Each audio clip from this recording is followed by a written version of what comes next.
मित्रों नमस्कार। आज का विषय है पंचकोश। पंचकोश विकास योग की अवधारणा है, जिसके मुताबिक मानव अस्तित्व 5 हिस्सों में बटा है, जिसे पंचकोश कहते हैं। इनके जरिए चेतन, अवचेतन व अचेतन मन की अनुभूति होती है। सभी एक दूसरे से संबंधित हैं और ये एक दूसरे को प्रभावित भी करते हैं। जो मित्र नए हों वो कृपया चैनल को सब्सक्राइब कर दें, शेयर कमेंट भी करें, ताकि यह योग की अवधारणा सभी मित्रों तक पहुंचाई जा सके। तो 3 बातें सामने आईं: चेतन, अवचेतन और अचेतन। तो चेतन क्या है? चेतन यानी जो चेतना से युक्त हो। अवचेतन जो चेतना में न होने पर भी थोड़ा प्रयास करने से चेतना में लाया जा सके। अचेतन चेतन का विलोम है। ये कोश हैं। थियोसॉफी के अनुसार इनके नाम हैं physical body, etheric body, astral body, mental body, causal body. इनमें 5 प्रकार की विभूतियों का समावेश है। आध्यात्मिक दृष्टिकोण से इनके नाम हैं अन्नमय कोश, प्राणमय कोश, मनोमय कोश, विज्ञानमय कोश और आनंदमय कोश। अन्नमय कोश सबसे पहला और सबसे बाहरी आवरण है, जो अन्नमय कोश कहलाता है। इसमें 10 इंद्रियां, जिसमें 5 कर्मेंद्रियां और 5 ज्ञानेंद्रियां शामिल हैं, के साथ स्थूल शरीर नामक स्थूल शरीर शामिल है। यह स्थूल शरीर भोजन से निर्मित और पोषित होता है। मृत्यु के बाद मल शरीर यानी यह अन्नमय शरीर फिर से भोजन प्रदान करने के लिए मिट्टी में विलीन हो जाता है। यह शरीर अन्य 2 शरीरों अर्थात सूक्ष्म शरीर और करण शरीर, जिसे कारण शरीर भी कहते हैं, और अन्य 4 आवरणों की नींव है। इसीलिए अन्नमय कोश पर निर्मित और अन्न द्वारा पोषित स्थूल शरीर ईश्वर प्राप्ति के लिए बहुत महत्वपूर्ण है। अगले जीवन के लिए शरीर, स्वभाव, कौशल आदि का निर्माण अन्नमय कोश पर निर्भर करता है, जो हमारे द्वारा ग्रहण किए गए भोजन से बनता है। इस प्रकार संपूर्ण व्यक्तित्व शारीरिक, मानसिक और आध्यात्मिक में सुधार के लिए यह पहला कदम अन्नमय कोश में सुधार के साथ शुरू होता है। जो व्यक्ति अन्नमय कोश को जागृत कर जाता है, वह ईश्वर प्राप्ति के करीब एक कदम आगे बढ़ जाता है। प्रथम आवरण को पार करने के बाद व्यक्ति को भूख नहीं लगती। खाने या न खाने से मल शरीर पर कोई प्रभाव नहीं पड़ता। शरीर का निर्माण कैसे हुआ? तो कहते हैं पहले शुरुआत हुई ब्रह्म से। ब्रह्म से आकाश, आकाश से वायु, वायु से अग्नि, अग्नि से जल, जल से पृथ्वी, पृथ्वी से औषधि, औषधि से अन्न, अन्न से वीर्य और उससे शरीर, यह पंचभौतिक शरीर। शरीर अन्न पर निर्भर है। तो इसकी साधना क्या है? साधना है उचित आहार, विहार, व्यायाम और हर्ब्स का सेवन। शिव पंचाक्षर मंत्र है नमः शिवाय। इसमें 5 अक्षर हैं: न, मः, शिवाय। एक एक के लिए है अन्नमय, म से प्राणमय, शी से मनोमय, वा से विज्ञानमय और य से आनंदमय। दूसरा है प्राणमय कोश। प्राणमय कोश दूसरा कोश है जिसका शाब्दिक अर्थ प्राणवायु कोश है। यह अन्नमय कोश से अलग है, फिर भी इसके अंदर रहता है। इसमें पंच प्राण और पंच कर्मेंद्रियां शामिल हैं। इस आवरण में वायु का होना अनिवार्य है। यह अन्नमय कोश को धोंकने की तरह हवा से भर देता है। प्राणवायु को आमतौर पर आत्मा समझ लिया जाता है, इसलिए जानें कि आत्मा जो दिव्य है के विपरीत यह एक भौतिक आवरण है। यह आवरण शरीर और मन में सामंजस्य, संतुलन और शांति के लिए आवश्यक है। जब तक शरीर में आत्मा रहती है तब तक प्राणमय कोश काम करना बंद नहीं करता। प्राण या वायु को श्वास द्वारा जाना जा सकता है।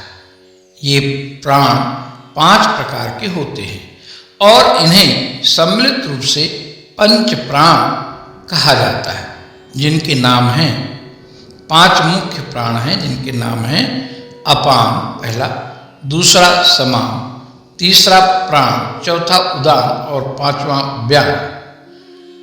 आइए एक एक को समझते हैं। अपान वायु का काम है मनुष्यों के आहार को नीचे फेंकना या मूत्र एवं वीर्य को विसर्जित करना।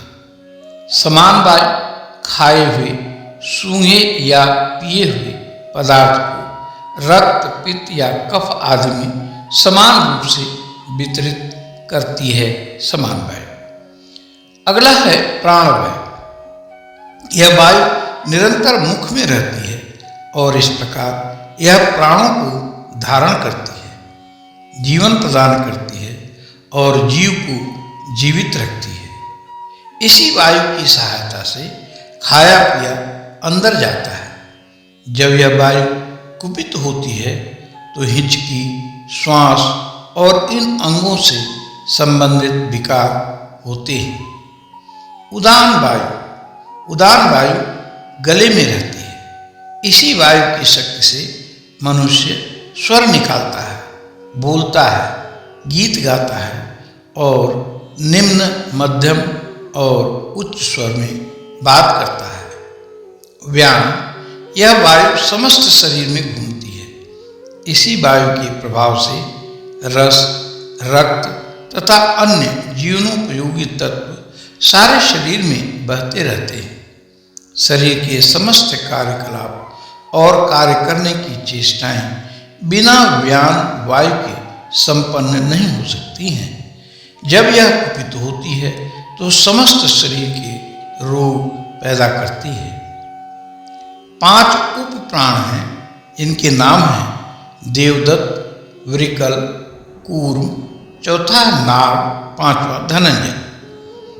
5 उप प्राण जो हैं वो अगर हम इस तरह से लें कि देवदत्त, नाग, वृकल, कूर्म तथा धनंजय, तो ये क्रमशः किस काम में आते हैं? पहला छींक आना, पलक झपकना, जम्हाई लेना, खुजली होना, हिचकी लेना, इन क्रियाओं को ये नियंत्रित व संचालित करते हैं। इस कोष में महारत हासिल करने के बाद हवा की कमी का असर जीव पर नहीं पड़ता। स्थूल शरीर का दूसरा भाग है प्राणमय शरीर। यह वायु प्राणवायु पर निर्भर करता है। ये दिखाई तो नहीं देता पर ऊर्जा का ही रूप है। तो इसके लिए साधना क्या होगी? साधना होगी प्राणायाम। प्राणायाम द्वारा प्राणों को संतुलित करना जाता है। इसकी साधना के बाद उच्च स्तर के कोश अर्थात मनोमय कोश में हम प्रवेश कर जाते हैं। मनोमय कोश के बारे में आइए समझते हैं। मनोमय कोश में मन और ज्ञानेंद्रियां शामिल हैं। चूंकि मन प्रधान है इसलिए यह समाधान करता है और अस्वीकार करता है। महसूस करता है और इच्छाएं करता है।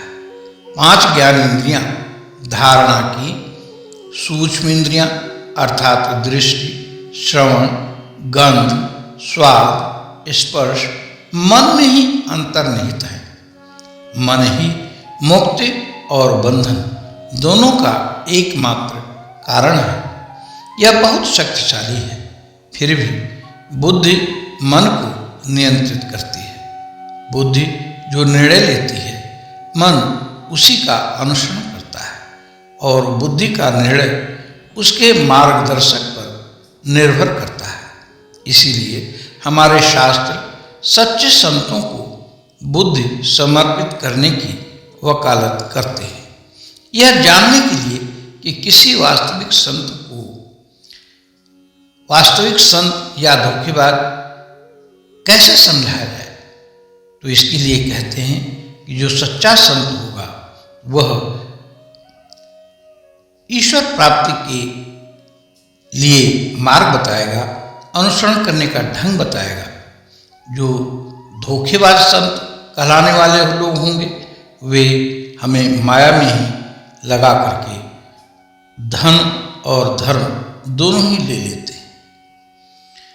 तो मन अविचलित रूप से सही दिशा में आगे बढ़ेगा, यानी सच्चे आनंद की मनोमय कोश की सीमा पार करने के बाद भोजन, वातावरण, जलवायु आदि का प्रभाव न तो शरीर पर पड़ता है और न ही मन पर।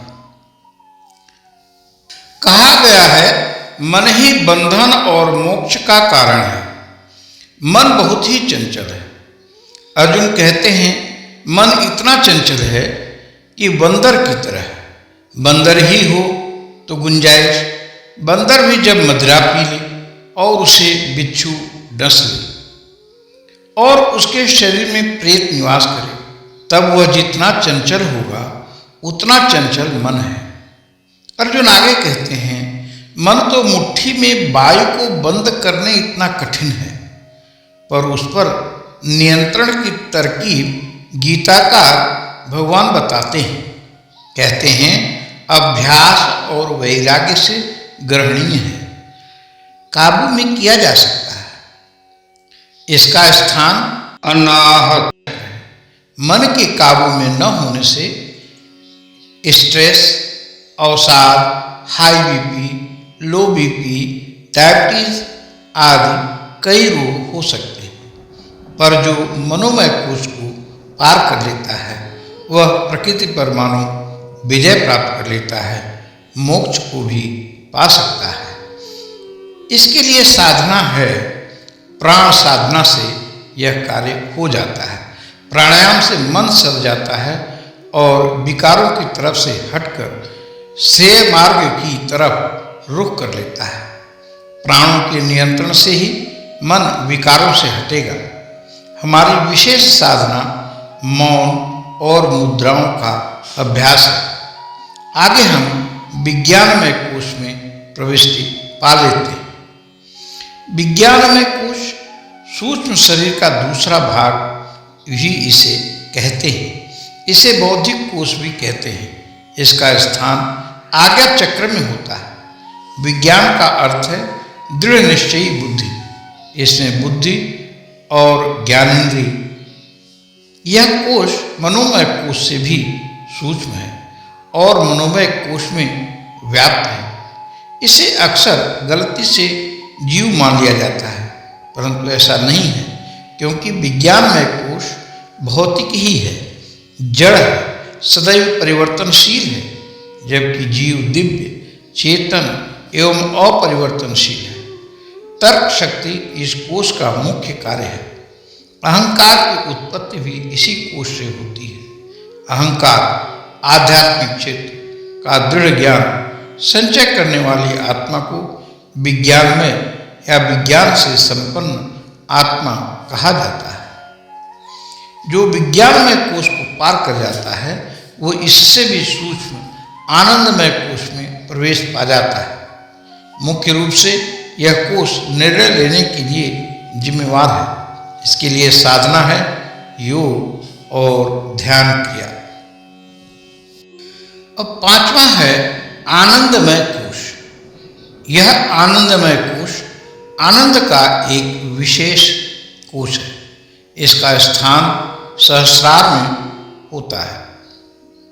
आत्मा के अंतरतम क्षेत्र में प्रवेश करना ही आत्मा के वास्तविक आनंद की प्राप्ति है। इस आवरण में आत्मा को अब तक प्राप्त अन्य सभी आनंदों की तुलना में अधिक आनंद की हम सभी को इस आनंद की झलक सुषुप्त की अवस्था यानी स्वप्न रहित गहरी नींद की अवस्था में मिलता है। परंतु जो विज्ञानमय कोश की सीमा को पार कर जाता है वह उसे स्थायी रूप से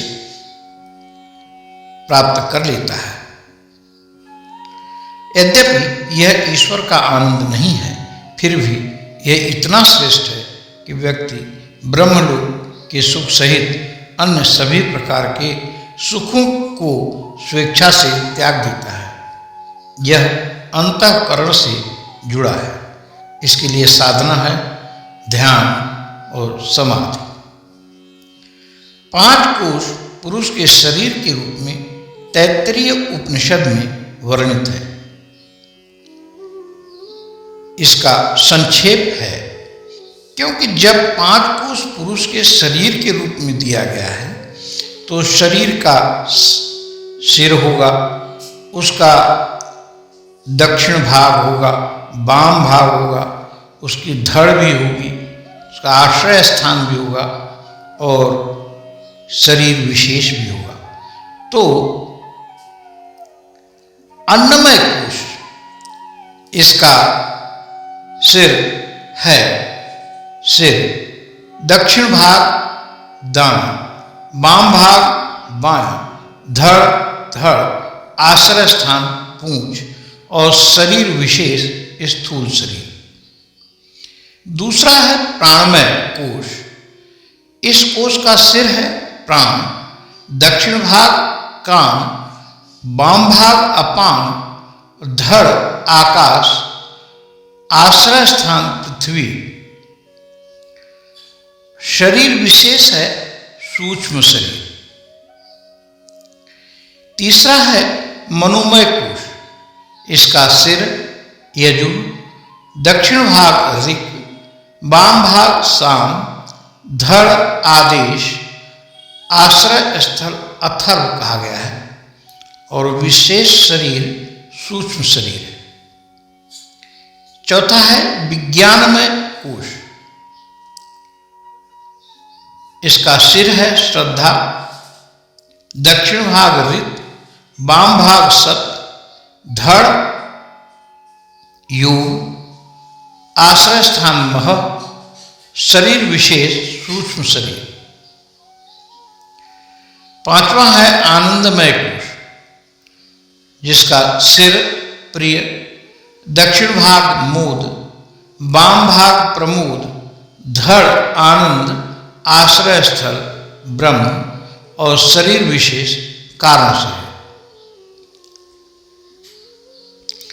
तैत्तिरीय उपनिषद के भृगुबली में कहते हैं कि वरुण का पुत्र भृगु पिता के पास गया और ब्रह्म ज्ञान की याचना किया। पिता ने कहा, अन्न से प्राण, चक्षु, श्रोत्र, मन, वाणी उत्पन्न होते हैं। उत्पन्न होने के बाद ये जीवित रहते हैं। जिसमें विलीन हो जाते हैं उसे जानो, वह ब्रह्म है। भृगु ने तप किया। अन्नमय कोश को साध लेने पर फिर भृगु पिता वरुण के पास गए। पिता ने कहा, तप करो। भृगु ने तप किया और प्राण को जान लिया। प्राण से ही सब भूत उत्पन्न होते हैं। उत्पन्न होने के बाद प्राण से ही जीवित रहते हैं। प्राण में ही अंत में विलीन हो जाते हैं। अब पुनः पिता से आगे की शिक्षा चाहा, तब वरुण ने कहा, तप करो, अर्थात आगे मनोमय कोश को जानो। मनोमय पर नियंत्रण करने के बाद फिर आगे शिक्षा पूछने लगे। तब वरुण ने कहा, विज्ञानमय कोश की साधना बताया और तप का आदेश दिया। विज्ञानमय कोश की साधना को पूर्ण करके भृगु ने पूर्ण ब्रह्मानंद को जान लिया। भृगु की इस संपूर्ण कथा में यह दर्शाया गया है कि वह अन्न, प्राण, मनस, विज्ञान आदि तत्वों को क्रमशः ब्रह्म मानता गया और गुरु ने हर बार उसे आगे आगे चलने को कहा। जब मनुष्य अन्नमय शरीर क्षेत्र में रहता है तब अन्न को ही ब्रह्म समझे रहता है, क्योंकि उस समय वह अन्नमय कोश से ही सोच समझ सकता है। जब मनुष्य प्राणमय कोश के द्वारा सोचने लगता है तब उसे सर्वत्र प्राण ही प्राण व्याप्त दिखता है और वह प्राण को ही ब्रह्म समझने लगता है। इसी प्रकार आगे आगे चलते चलते उसे ज्ञान होने लगता है कि न पंचभूत ही ब्रह्म है, न प्राण ही ब्रह्म है, न मनस्तत्व ब्रह्म है और न विज्ञान तत्व ब्रह्म है। आत्मा के ब्रह्म ज्ञान के विकास में यही प्रक्रिया है। शरीर में 7 केंद्र होते हैं। सबसे नीचे का केंद्र है मूलाधार, उसका मंत्र है लंग, देवता है काली और रंग है लाल। दूसरा है स्वाधिष्ठान, उसका मंत्र है वंग, देवता देवी दुर्गा और रंग है नीला। तीसरा है मणिपुर, इसका मंत्र है रंग, देवता ब्रह्म या लक्ष्मी और रंग है पीला। अगला है अनाहत, इसका मंत्र है यम, देवता शिव, रंग हल्का नीला। विशुद्धि, विशुद्धि का मंत्र है हैंग, देवता ब्रह्मा, रंग वैग्नि। आज्ञा चक्र का मंत्र है ओम, देवता है रुद्र या गणेश और रंग है सफेद। और 7वां चक्र है सहस्रा, इसका मंत्र है ओम, देवता है शिव। इसमें कोई कलर नहीं होता, कोई रंग नहीं होता, रंगहीन होता है, सहस्त्र पंखुड़ियों वाला कमल। इस प्रकार पंचकोश और 7 केंद्रों की बात संक्षेप में कही गई। हम अपनी वाणी को यहीं विश्राम देते हैं। आशा है आप सभी को यह व्याख्यान अच्छा लगा होगा। आप सभी को बहुत बहुत धन्यवाद। Thank you. आइए सबके हित की कामना किया जाए। सर्वे भवन्तु सुखिनः, सर्वे सन्तु निरामया, सर्वे भद्राणि पश्यन्तु, मा कश्चित् दुःखभाग् भवेत्। हरिः ओम तत्सत्, हरिः ओम तत्सत्, हरिः ओम तत्सत्। Thank you.